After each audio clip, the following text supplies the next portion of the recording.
it's extremely intense, first and foremost, because it's the sheer amount of information you have to deal with on your side as a European representative, because it's, all the rules and regulation that exist. Then you have the member states.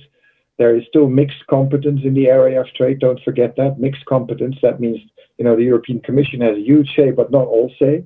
So there's constant coordination. So you're playing on that side alone at different levels, constant information exchange, but not everything. Trade negotiators keep their secrets. So, what do you share? What do you not share? When do you share that? And in what way are you sharing it? Do you test it first? The information comes from the private sector to an extent, because, there's a lot of matters that are directly relevant for them. But there's public influence too. Chlorine chicken, suddenly everybody was talking about chlorine chicken that would come into the UK. What are we going to do with that? In the startup, and this is why you always get the crisis at the end. In the startup, everybody is just getting information, reading through things, contacting their counterpart. Normally, these negotiations, I think, they are very decent. They're not nasty. The negotiators themselves are not necessarily political. So they're not politicized in their point of view. They have their instructions, they have their positions, they most of the time know their flexibilities. And when it gets to the core, it becomes political. And then politics and media come into play, and then the pressure starts. That's automatically when you see things disappearing or becoming more, non-transparent, which is, it's a logic, the more criticism there is in the newspapers and social media, the less you share. And it goes into all-nighters at some point in time. And then the stress comes in. And sometimes mistakes can be made. I'm not saying that they were. And then things have to go back to the negotiating table. And then you get, maybe I shouldn't say that, but I'm saying it anyway. What I've learned very much in the European Union, working first for a member state, my own country of origin, the Netherlands, as well as the Commission, is that you have these 1 minute before 12, surprises. Suddenly you think you got it all figured out, and it happens, I think, in every trade negotiations, either on the inside or between the parties involved. And then suddenly raises the flag, says like, I'm very sorry, but we have a problem with this. I need to take this back to the drawing table. And that's when the pressure cooker goes up. And then sometimes you get frustration, you get people getting angry, that leaks into the press, and then, the leading figures on both sides. That's probably what happened in the Brexit negotiations too. Gosh. You have to add to that. There was a high level of misunderstanding and frustration on the European side on why the United Kingdom decided to do this and leave the European Union.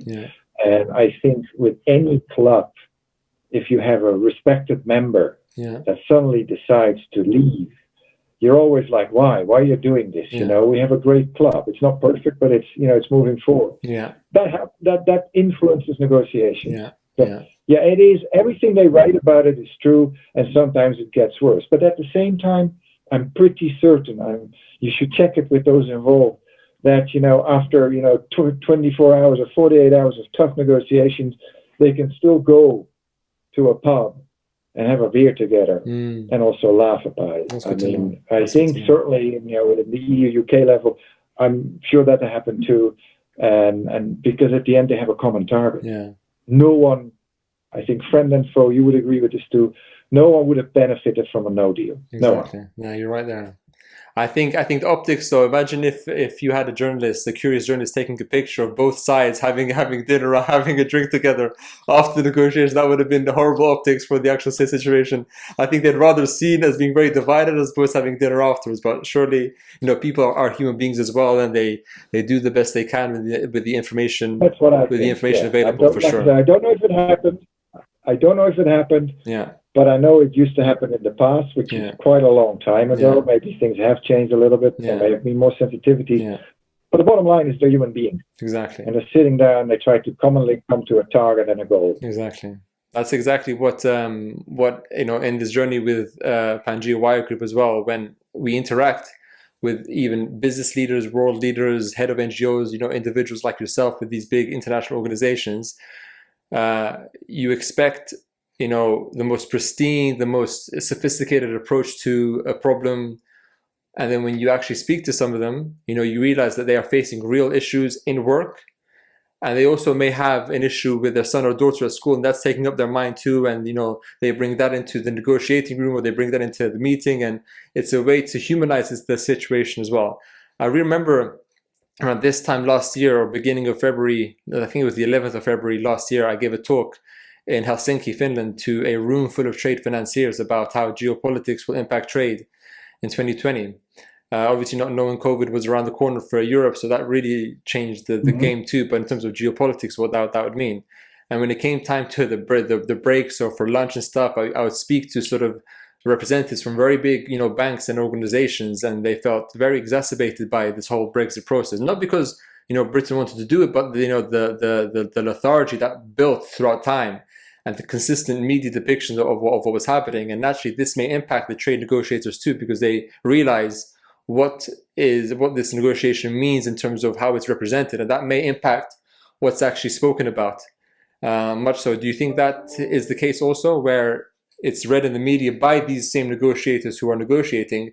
They may laugh at the inaccuracies, but they realize that if this is what the people are thinking, then we need to maybe change our position. Is that part of the thinking, or not at all? I tend to believe that, and if you compare public information today with 20 years ago, I mean, everything is out there immediately. You're right in your face, and in multiple ways. So you do see, read, hear everything, even if you don't want to. It's almost impossible. Does that influence people? It probably does. Do people, these are high-level professionals. They are the best of, let's not forget, most of these negotiators are really the best of the best. And they know what they are supposed to do, and they know what they're up to. But again, we're all human beings, and things can come into mind, can come into play. It happens in sports, in industry, in the private sector, in philanthropy. People can make a mistake. That's why, and that's, I think, a point I just want to reiterate also towards people from the private sector. It's all about checks and balances.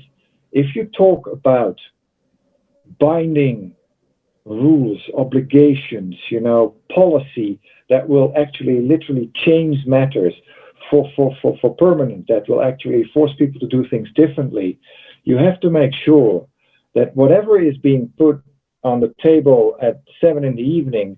is verified the next morning, and maybe triple verified before you continue. And I think this is one of the reasons why trade negotiations take so long, because it's not like you and I come to, this is a great thing, deal, look at it again, okay, it's fine, let's sign it. No, it will be looked at by lawyers, by economists, and it will have a political look. So the checks and balances in the Brexit negotiations must have been there. And it's never a 100% guarantee, but probably a 99 or 98% guarantee that this is really thought through. The same happens in WTO. That's why it takes so much time. That's why we all still to the business sector. You're going to have to be patient. This is not going to be negotiated or agreed upon in 4 or 5 months. 164 nations are involved. Try to even imagine how that works. Exactly. If you'd like to hear this interview in its entirety, then head on over to SoundCloud, YouTube, Spotify, Apple Podcast, or any other major podcast platform and search Four Corners Podcast.